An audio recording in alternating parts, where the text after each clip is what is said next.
Welcome to another 21 Hats Dashboard brought to you by our sponsor, The Great Game of Business. I'm Lauren Feldman, and I'm here with Gene Marks. Welcome back, Gene. Hey, Lauren. How are you? I'm doing well. It's great to have you here. I've missed you, as always. You recently have been looking into something that you have suggested is becoming a bit of a trend in Europe. It's called open banking, and you think it could be something useful to American small business owners. Tell us about it. Yeah, in Europe, and not just Europe, there are open banking platforms in the U.S.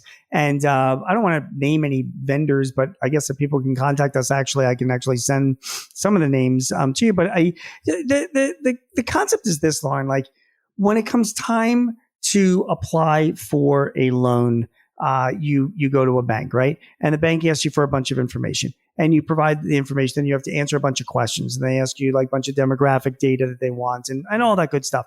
And it's time consuming and you have to do it. And then you go to apply for a loan at another bank, you have to do the same thing. Another loan at another bank, same thing. So there are a few networks in Europe, and there are some financial lending platforms here that, that I can recommend that, they say, listen, submit the information just one time. We will share that information all with our member lenders, which might be a bunch of banks, or it might be a bunch of private lenders, or even equity firms or whatever.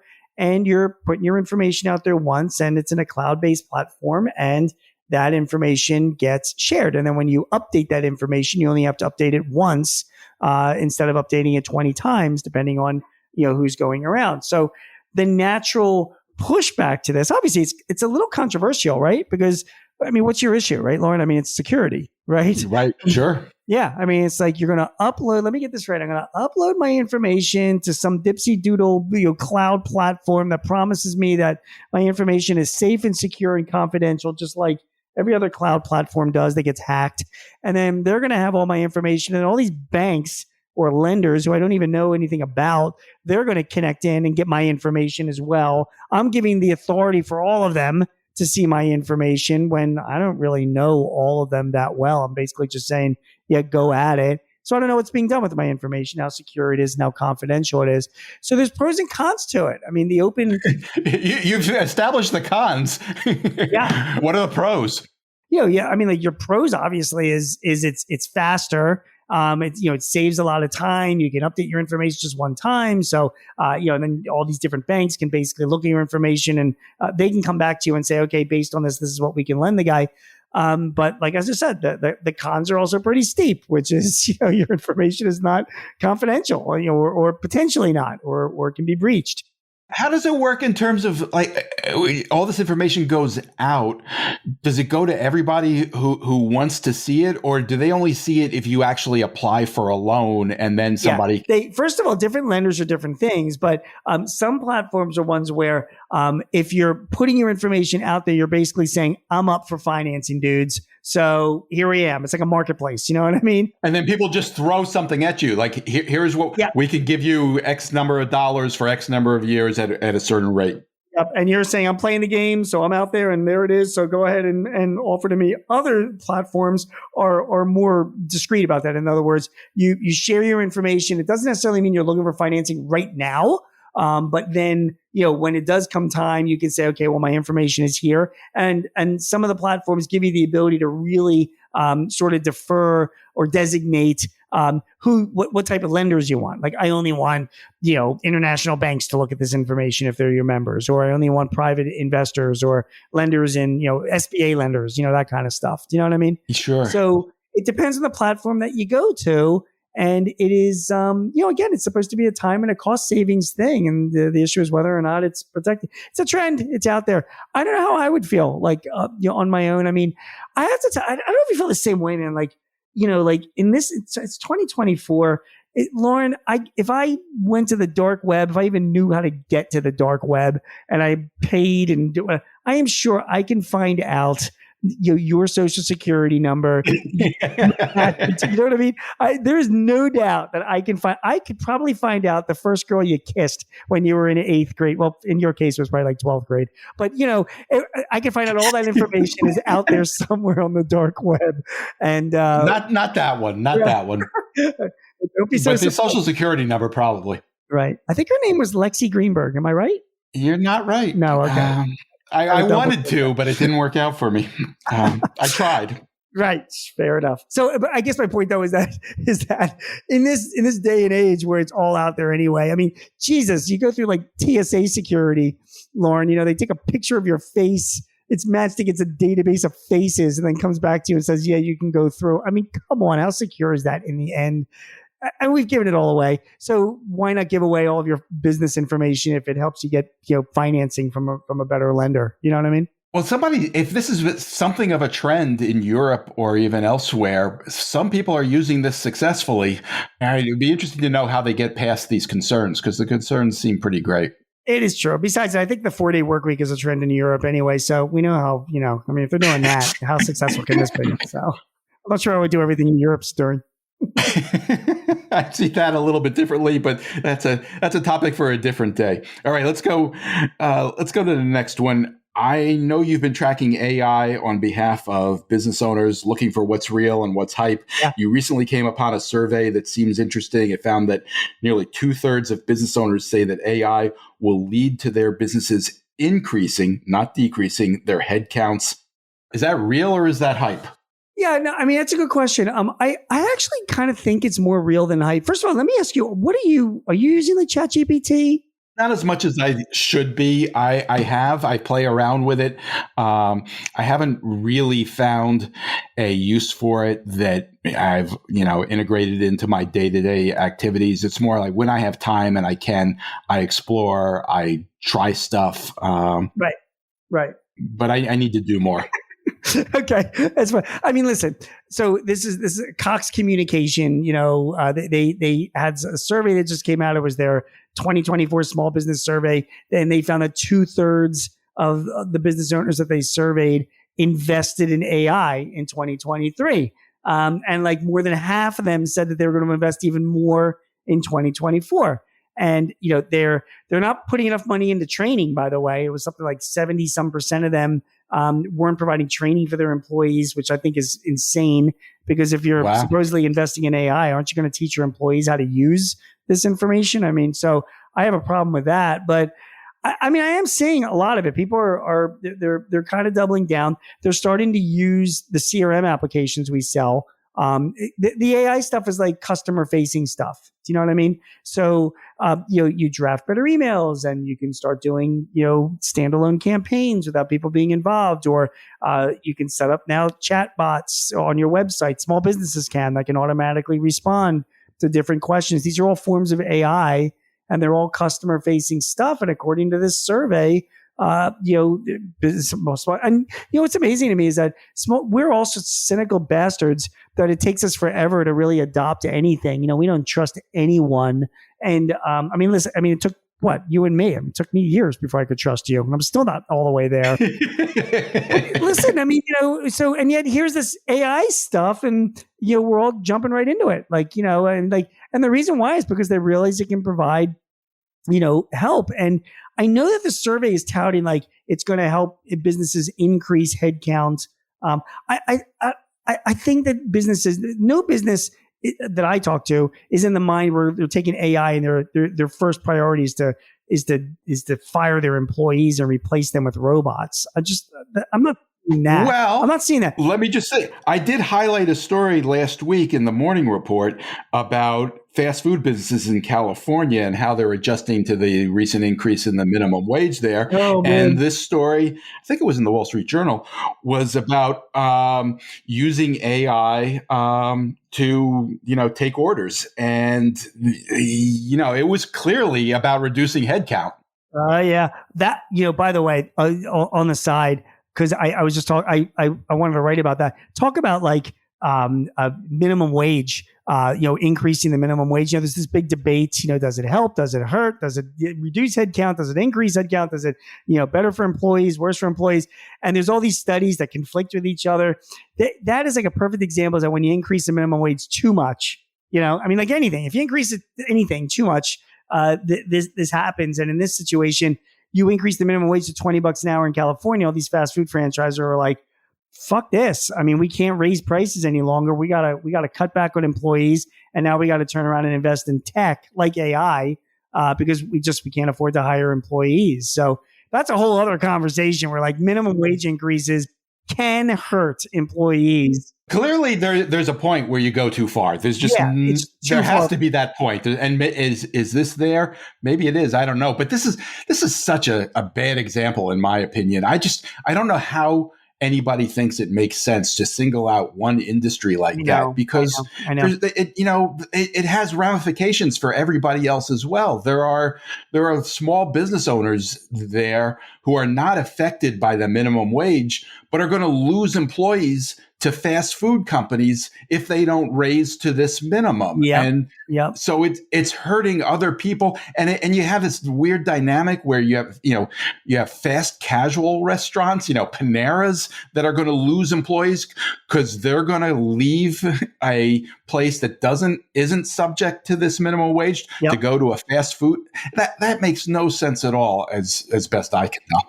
You know what the lesson I learned about the whole rate? Again, we got off of AI and the minimum wage, but I did learn. I was interviewing this economist from MIT or something just recently, a few weeks ago, and we were talking about the minimum wage. We were talking about this story, and because they were saying like, so what is the answer? I mean, there's so many studies that conflict, and he's like, it's like anything else. I mean, too much of something is bad. So like, if you raise the minimum wage from $12 to $12.50 an hour, okay, that's something that can be absorbed, but if you're going immediately from $15 to $20 an hour, where you're increasing your 25%, that's a big deal. You know what I mean? And so there's a limit. I think you're right. There's definitely a limit. And also, if you're going to raise it, then raise it. Don't do it just for certain workers. I don't understand how that can possibly be a good situation. Getting back to this AI thing, I do want to answer your question. That's sort of an extreme example. I do think there's no question that AI is going to replace jobs. There's hundreds of millions of jobs over the next decade. There's no question. But then, of course, throughout history, Lauren, jobs get replaced by technology. There used to be like people that knocked on windows, in the morning in the 19th century to wake people up because there were no alarm clocks, and and people that would climb up. Really? I've never heard that one. Oh yeah, I'll send you a picture of it. There's like a guy in Paris. He's knocking on the window with a pole going around and wake people up. And I don't see any blacksmiths around unless I'm in like colonial Williamsburgs. There's technology does replace people. What we're seeing though this year is that with 10 million jobs still open, small businesses are still looking for people. They need their existing people to get more work done if possible, And I think that's where they're kind of leaning into it a little bit more. Like, hey man, can we use a chat bot to answer questions so I can have our customer service rep deal with other customer service issues? Do you know what I mean? Like, I'm not seeing it where small businesses are like to write a job description or a marketing plan or a perfect example. I've been telling all clients, like, you have to have an AI policy this year. Okay. Because I'm seeing a lot of companies do this. You have rogue employees come, they start using their own little dopey AI mobile apps or whatever on your company's data, and it gets you into trouble. And if you don't have a policy that you can turn to, you could be, facing liability. So everybody listening to this, you need to have an AI policy this year. Like, what's your biggest concern, Gene? Is it with somebody, an employee using AI and giving up information that the company would not want to get out? Or is it just in the work product? The wrong customers or using the wrong... Do you need to know if one of your employees is using it to create work product? That's exactly, all of that, all of the above, you need to specifically in your policy say, what AI apps are allowed to be used, What are they allowed to be used for? What departments, what specific people should be using them? What training are they required to have? There's a whole bunch of things you need to have this written policy for now about AI, because if people go rogue with it or use it for other reasons, you could be in trouble with customers. You can face liability, but if you have a written policy, you've got a defense. You can be like, oh, well, that employee did this and it's clearly against our written policy. And this gets back to what we were talking about, replacing employee. You were just saying about saving time. I don't know how to write an AI policy, for God's sake. I mean, who does this? You literally I know who does it. ChatGPT. Thank you. Yes, right? So you go to ChatGPT and you're like, write me, this is the kind of business I'm in. Please write me an AI policy, and it will write a great AI policy. Now, you don't use it right off the bat. I mean, you take it, you wordsmith it, maybe you have your attorney review it, or, whatever, your IT guy or whatever, but it takes you to like the red zone, and then you have somebody carry the ball over the goal line. That would take me hours to do, or some employee to do. And ChatGPT will do that for you in a minute. So that gets back to that's why I think a lot of these, from this Cox survey, they're saying so many businesses are investing in AI. I think it's mostly generative AI stuff like ChatGPT or Copilot or whatever, to help them do things a little bit faster with their existing employees. I don't see anybody firing employees yet because of AI. Although I do think long term, I think we'll see a lot of that. Yeah, we will. All right, last topic. You recently wrote a piece asking the question, what is a small business? Now, you own a small business. Your clients are small businesses. Yep. You kind of know. What are you getting at here? What prompted this story? So I'm going to tell you what prompted this story, because I sent photos of, okay. So as you know, I've said before, like I do a lot of speaking to a lot of industry associations. Okay. This past week, Lauren, I spoke to the Metal Treating Institute. Can you imagine? Like 250 people in the metal treating industry. Have you ever heard of that before? No, you haven't heard of that before. And yet it is. I think I have, actually. I know somebody who owns a company that does that work in Cincinnati. Yeah. Okay. I mean, right. I mean, they take like, raw iron and steel, they put it through furnaces, they run it through chemical, whatever, and to treat it, to make it a certain way, to then cut it into parts that are used by their customers in the industry. Yep. I mean, it's a corporate. And then I spoke to the bearing specialists. All these companies that make ball bearings, And again, there's hundreds of people in this room, 300 people in the room, and they make ball bearings. And that's also like a core thing. And then I went, this is true. This past week. Then I went to DC and I spoke to the National Portable Storage Association, not potable, portable. I know where your mind's at. Okay. It's portable. And these are the guys that make and distribute containers on ships around the country. When you see these big ships lined up in Jersey and on the coast with, products, they got to go into something. And these containers are made by people in this association. You know what I mean? And they all have their issues and they all have their challenges. And I do this 60 times a year. And the reason why I'm saying this right now is because I look out in the audience, Lauren, okay? Sometimes it's a couple hundred people. Sometimes it's a couple thousand. It's a bunch of white old men. That's the audience. These are small, mid-sized businesses. They are fucking white old men. Sorry, I just cursed. They're white old men. Okay. I mean, yes, there are some females that are out there. That's fine. Some Asians. I rarely see a black or a brown face out there. I am out there doing this 60 times a year, and I'm telling you.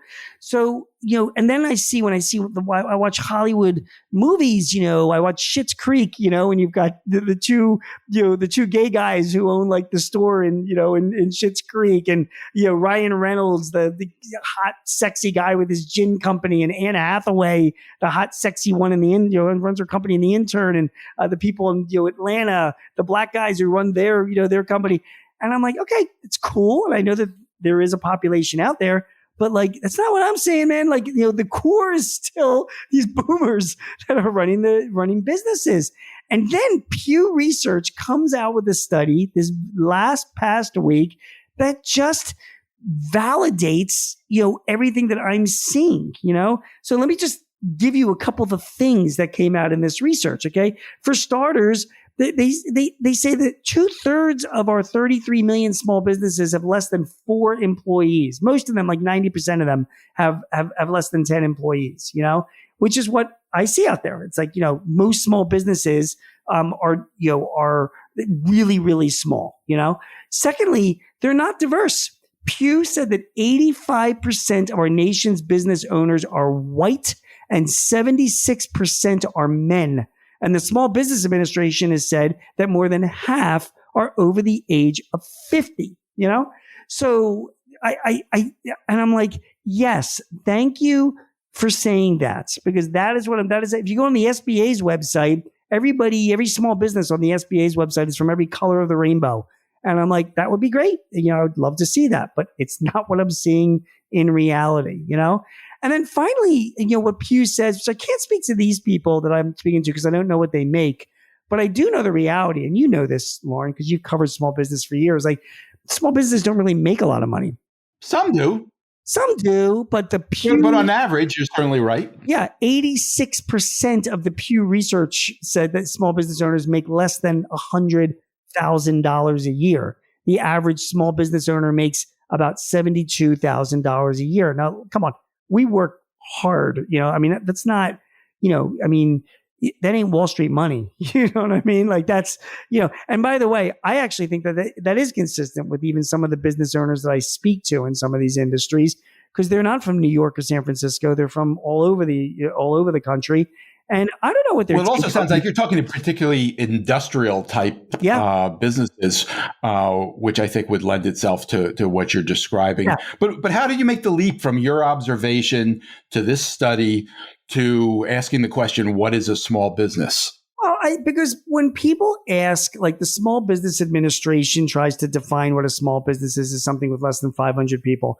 And when people ask what a small business is, so many people get caught up in the romance of the business. They think it's the coffee shop owner or the person making candles, you know, or the craft store operator.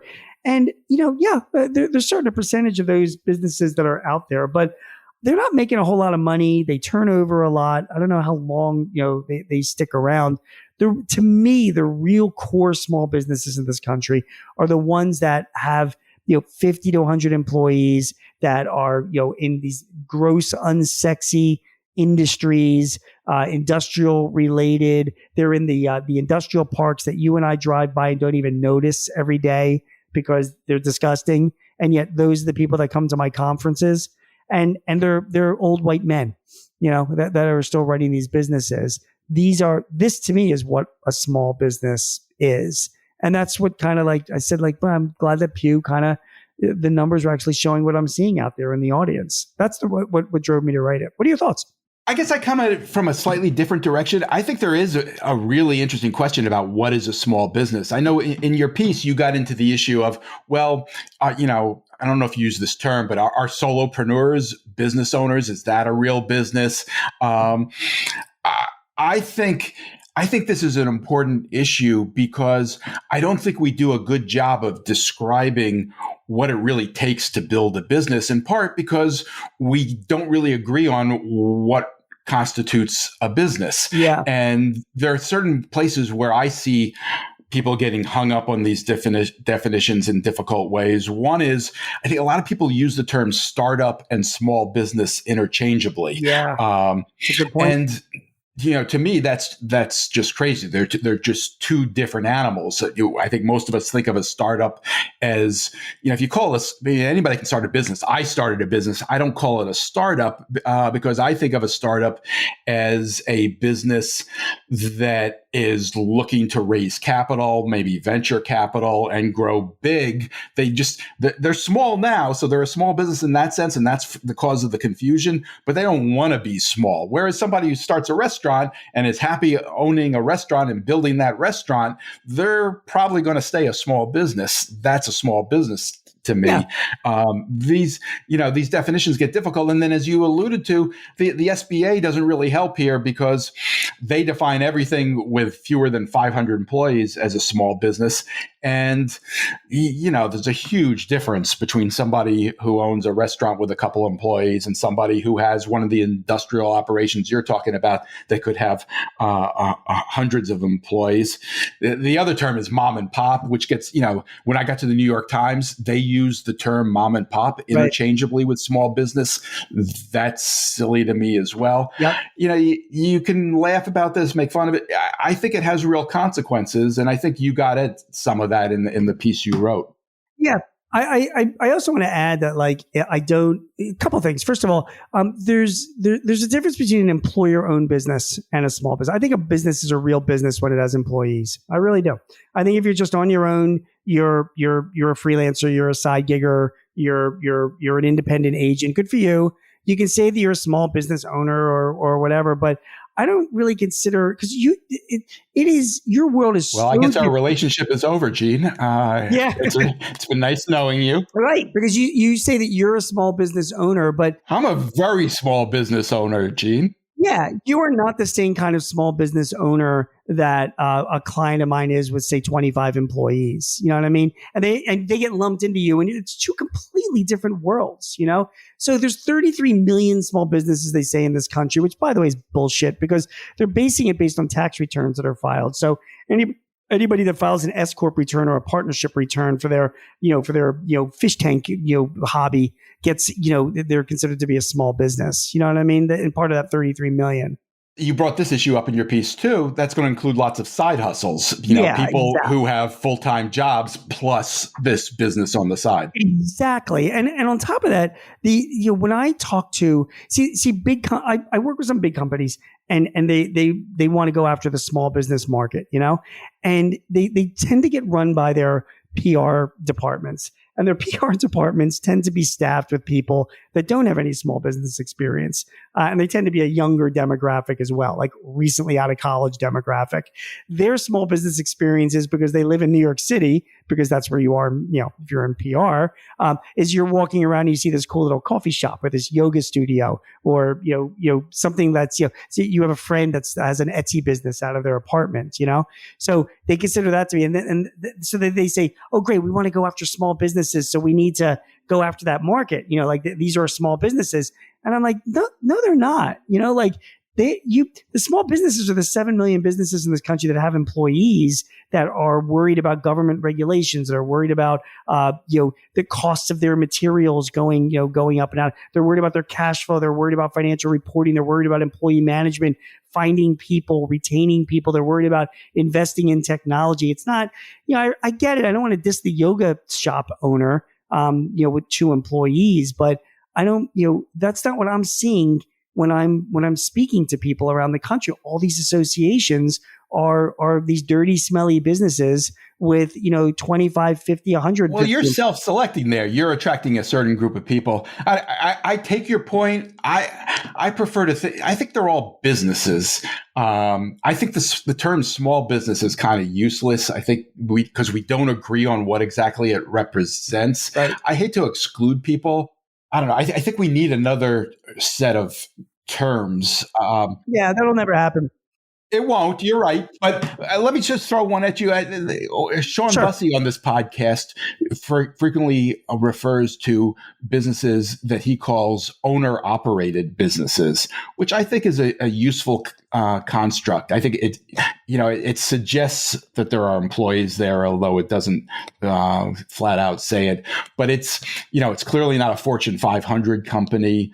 I think that can be a useful term. I think the designation between businesses that have employees and businesses that don't is really important. And that's a really significant dividing line. There should be a term for one and a term for the other. Unfortunately, they all get lumped together. But I don't want to say they're not businesses or not legitimate or not, important. And some of those that you're referring to, do end up turning into not just real small businesses, but big businesses sometimes. But I got to tell you, do you know how I really, when I really know I'm talking to a true small business owner is when they don't identify themselves as a small business owner. Whenever I speak to somebody that says, you ask them what they do and they're like, oh, I'm a small business owner. I'm like, okay, you clearly just left your corporate job and now you're all romanced because you have like a candle business on Etsy. So you're a small business owner. What the clients that I deal with, they're, you ask them what they do, like, hey, Lauren, what do you do in your business? What do you do for a living? Oh, I run a company. We make candles. Or I own a business that, that manufactures paper and film. Or I run an architectural firm. Like they identify with what they do, not that they're a small business owner, And whenever I hear people say that they're a small business owner, Like they proudly say, look at me, I'm a small business owner. I'm like, dude, you're reading a romantic novel.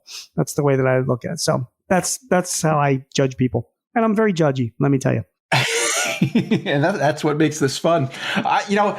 There are a lot of people who reject the term small business because they just find it demeaning. All they hear is the word small, and if it's your business, it doesn't seem small. If you ask, look, you have Paul Downs on, right? You know what I mean? Like, Sure. Yeah, you ask Paul Downs, like, hey, Paul, if I just met him for the first time, hey, man, like, what do you do? You know what I mean? I make furniture. They go, I don't know if he would. Or he would say, I'm a business owner. I'm a business owner. I make furniture, which is fine. You know what I mean? Like, that's cool. Right. But usually it's coupled with what he does. You know what I mean? Like, most people will identify themselves with their livelihood. You know what I mean? So, and Jay would do the same thing. Jay Foltz, you know what I mean? With his business. I mean, I don't know. Well, he doesn't run away from the term. I mean, his Twitter handle, I think, is J Small Biz. Right. So that might not be the best example. Yeah, maybe he's not a great example of that because I understand because Jay wants to give advice to business owners as well and identifies that way, and that's fine. But I'm just saying, like the typical client that I meet, I just don't hear them calling themselves small business owners. Maybe a business owner, but it's always coupled with what their livelihood is. What they do. You know what I mean? So I run a manufacturing business, that kind of thing. Well, once again, we have completely solved this problem, don't you think, Gene? We need to join the SBA and start changing some terms right away. If anybody has any suggestions, you know where to reach us. Please let us know. I'd love to come up with some better terms for this. I do think it's, it can seem silly, but I think it has an impact when people don't know what they're referring to. Yeah. And it gets confusing. And I think that's part of the reason the media doesn't do as good a job as it should in general, covering all of these businesses, whatever you call them. Fair enough. Gene, anything we should look for in the coming week? Yeah, what am I writing this week, Lauren? What am I working on? I'm going to be working. Oh, yeah. Entrepreneur asked me to write an article on the 10 worst business decisions of the year. Wow.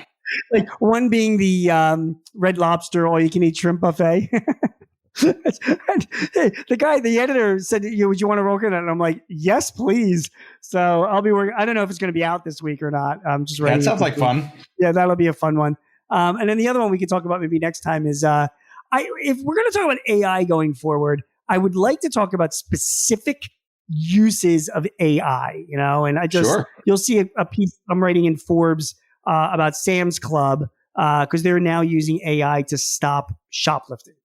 And that's a specific use, big companies spending big bucks, but ultimately will be commoditized down to our level. And those kind of things we might talk about. A small business level, Gene? Is that what you're referring to? Smaller companies, let's just say, okay? That sounds great. I look forward to having that conversation. Gene Marks is a CPA who writes weekly on small business for The Guardian, The Hill, The Philadelphia Inquirer, The Washington Times, The Chicago Daily Herald, Forbes, and Entrepreneur. You can also hear him on ABC Radio's Eye on the World with John Batchelor. Gene hosts 2 small business podcasts with Paychex Corporation and The Hartford. This episode was brought to you by The Great Game of Business, which helps businesses use an open book management system to build healthier companies. You can learn more at greatgame.com.